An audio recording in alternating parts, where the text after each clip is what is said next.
The gravel road ended abruptly, swallowed by overgrown ferns and shadowed pines.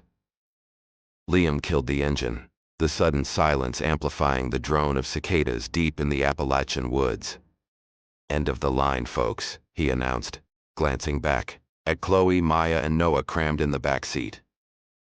"You weren't kidding about remote," Maya murmured, peering out at the log cabin half hidden by the trees. It looked older than the rental listing photos, the wood darker, weathered. They'd wanted an escape, a weekend free from screens and city noise. Hollow Creek cabin promised just that. No Wi-Fi, no cell service, just miles of forest. The first evening was idyllic. Campfire, shared stories, the clear, star-dusted sky. But as the fire died to embers and a chill crept in, the woods seemed to press closer.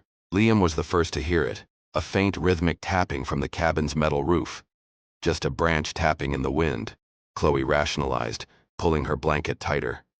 Noah nodded, though his eyes scanned the dark tree line. "Yeah, probably." They retreated inside. The tapping continued, intermittent, too deliberate for wind.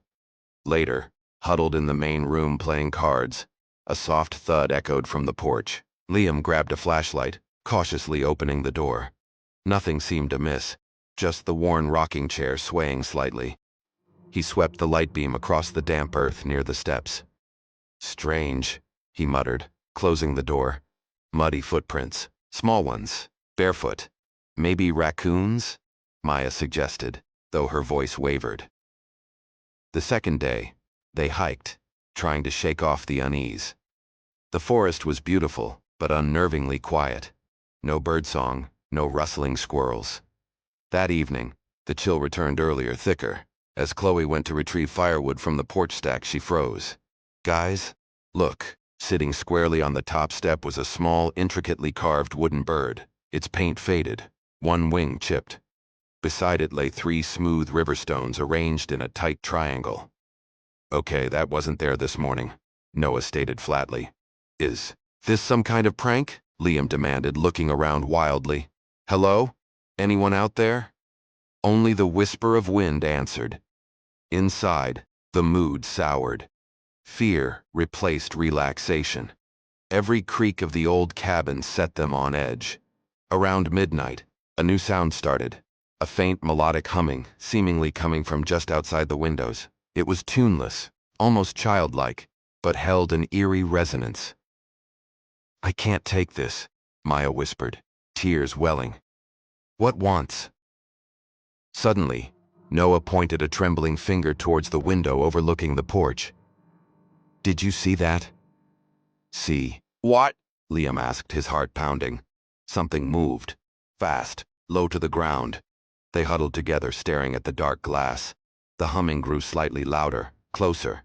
Then, distinctly, a small, dirt-caked hand slapped against the window pane before vanishing instantly. Chloe screamed. Liam grabbed the heavy fireplace poker. They backed away from the windows, eyes darting towards the bolted door. The humming continued, circling the cabin, punctuated by occasional soft thuds against the walls, like a small body bumping against the wood. Then, a voice, thin and reedy, whispered right beside the door, clear as day. "Let us in. It's cold out here." The rusted hatch groaned open, releasing a gust of stale metallic air that smelled like damp concrete and decay. Ava shone her headlamp down into the oppressive darkness of the vertical shaft. "Coordinates were spot on," she called back, to Ben and Sam, clipping her rappel device onto the anchor bolt they'd set. "Station Omega, here we come." They were miles from anywhere, in a restricted woodland zone bordering a disused Cold War airbase. Urban legend whispered about a forgotten underground complex, a listening post abandoned decades ago. Most dismissed it. But Ava's research unearthed fragmented schematics and cryptic online forum posts hinting at its existence. One by one, they descended into the earth. The air grew colder, the silence absolute save for their breathing and the scrape of gear. They landed on a grated floor in a vast, cylindrical chamber. Emergency lights flickered intermittently overhead, casting long, dancing shadows. The power, Source was a mystery. Whoa, Sam breathed, sweeping his light across walls covered in faded military insignia and something else. Crude paintings, layered over the official markings, depicted tall, impossibly thin figures with blank faces, seemingly observing uniformed men working at consoles. Ben ran a gloved hand over the strange imagery.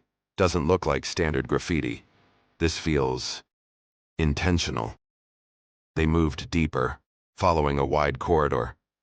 Doors branched off, some sealed shut, others revealing rooms filled with decaying equipment. Banks of silent tape reels, shattered vacuum tubes, overturned chairs. In what looked like a command center, they found logbooks scattered across a dusty console. Ava carefully opened one. The entries detailed mundane operations, signal intercepts, personnel rosters. But further in, the tone shifted. Mentions of auditory anomalies, persistent static on secured lines, unexplained shadows in peripheral vision. The final entry cut off abruptly. Sergeant Miller reports Subject Alpha outside containment again. The humming is louder tonight. Requesting immediate backup. Level 7 access required. They're in Subject Alpha? Containment? Ben read over her shoulder, frowning. This wasn't just a listening post. A low, resonant hum vibrated through the floor, seeming to come from deeper within the complex. It wasn't machinery. It felt organic. Wrong. Okay, maybe we've seen enough, Sam said nervously, backing towards the corridor. As they retraced their steps, the emergency lights began flickering more erratically. The hum intensified, punctuated by a rhythmic metallic dragging sound echoing from the darkness ahead of them, back towards the entrance shaft. Something's between us and the way out, Ava whispered, raising her light. The beam caught. Nothing but empty corridor. The dragging noise stopped. Silence. Then a skittering sound like claws on concrete erupted from multiple directions at once, echoing confusingly in the enclosed space. "Run!" Ben yelled. They sprinted back the way they came, towards the main chamber.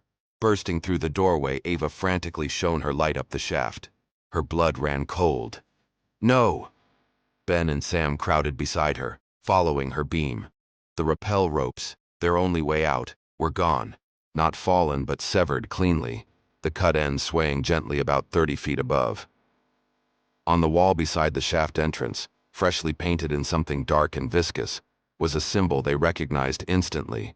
The tall, thin figure from the Ayasa murals, its blank face seeming to stare directly at them.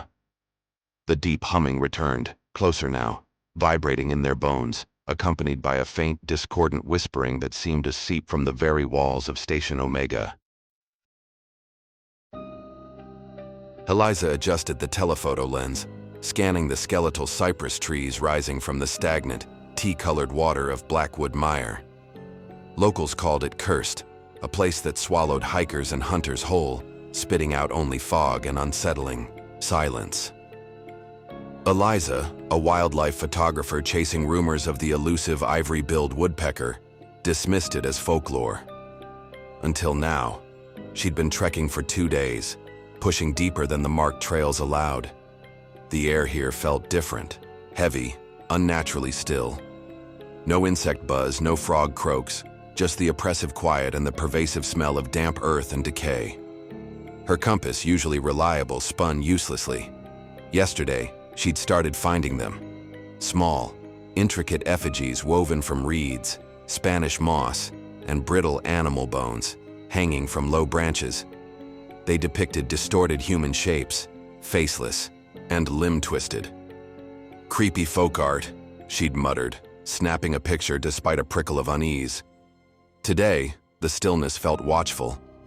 She heard a bird call, the distinct cant of a woodpecker, but it sounded wrong, distorted, almost mocking. It seemed to follow her. Later, resting by a stagnant pool, she heard it again, closer. A whisper, carried on the damp air, mimicking the bird call, then twisting into words. "Lost, Eliza, lost." She scrambled up, heart hammering. "Who's there?" Only the dripping moss answered.